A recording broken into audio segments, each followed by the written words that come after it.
Everyone likes to have to deal with acne, especially as an adult, but adult acne is more common than you might think. We've got some tips on how to treat adult onset acne and acne during pregnancy. Joining us now is Dr. Melanie Palm. Good morning. Thanks for coming in this morning. Thank you, Ginger. And your face is beautiful. So, I mean, this is very key. You know, when you're getting information from somebody, when they are walking the walk, you know they've got something figured out. So, first of all, talk to us. How common is adult onset acne? It's really common. It's probably almost a third of cases. And I would say in my clinic, it's almost 50% of the cases that I see in my clinic for medical dermatology and acne. Okay, is it something that, changes in your body, or is it just a timing thing? Yeah, it's a good question. I think for many women, and we'll talk a little bit about female acne, adult onset and pregnancy, sometimes there's a hormonal component, not necessarily meaning if we took a little blood sample that something's wrong with your hormones, but just how it's interplaying with skin receptors and how that's affecting, typically lower half of the face and even sort of truncal acne. What about diet and exercise? Because, I mean, I know I've seen issues with friends of mine if they wear their makeup when they exercise. Sure. And then they break out from that. Absolutely. I think looking to see if something's non-comedogenic, but generally having clean face, if you have particulates, environmental things that are being applied topically, and then you combine that with sweat, you get bacteria with a workout.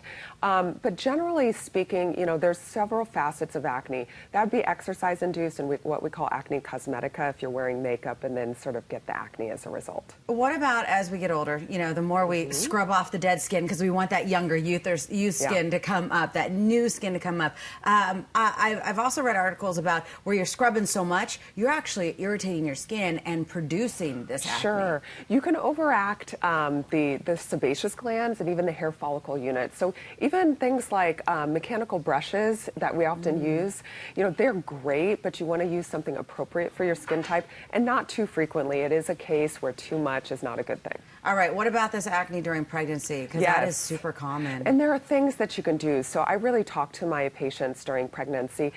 Something called glycolic acid, which is an alpha hydroxy acid, has some nice anti-acne properties, totally safe during pregnancy. And then there's a topical prescription called azelaic acid. There's actually some products you can get over the counter that contain that.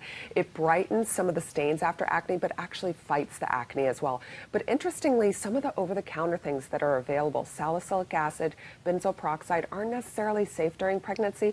You want to run it by your dermatologist or also by your OB-GYN just to make sure it's okay. Okay, you keep using the word topical, and I know there's a big difference between topical acne and acne that's cystic or underneath the skin. Talk to me about that. Yeah, and I think that's a personal issue. I myself am an acne patient. I used to get cystic stuff in the lower third of my face. I mean, you look like Snow White. I mean, your face is just that beautiful and doughy.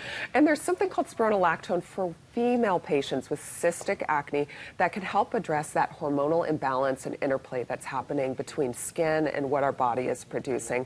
So oftentimes I'll get women 20s through their 50s and they're getting horrible things right before their period or during ovulation, and that can be something we talk about, even pairing it with an appropriate oral contraceptive pill, so a birth control pill, can be very helpful. There's great knowledge and clinical studies done on combining those two or just using spironolactone on its own. What happens if you start picking at your face? It's not a good thing, and we have a special term for it. It's called acne excoriae, or if it's in women, it's called acne excoriae de jeune fille. And so you can cause scarring. You really don't want to manipulate things. You can make it worse. You can cause post-inflammatory hyperpigmentation or a permanent change in your skin, but we can use technologies like IPL and different lasers to help rehab the skin after we've got it under control. Okay, so if you're not a teenager and you notice some breakouts, some infrequent breakouts, not necessarily on our monthly cycles, but what can we do? What's the number one thing we can do to help clear out our skin and remain nice and clear? Yeah, there's great topical products available. Consider a salicylic acid wash if your skin tolerates it, benzoyl peroxide, and now over-the-counter retinoids are available. So Differin gel or adapalene gel is actually available for the first time. It's like a gentler retin-A.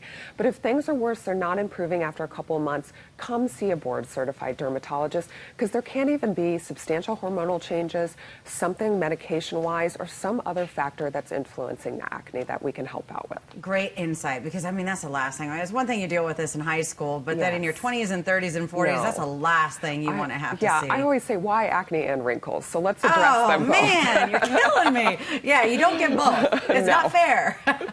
All right, Dr. Palm, thank you so much for coming in this morning. Thank Appreciate you the so insight. much. Good I to see appreciate you. it.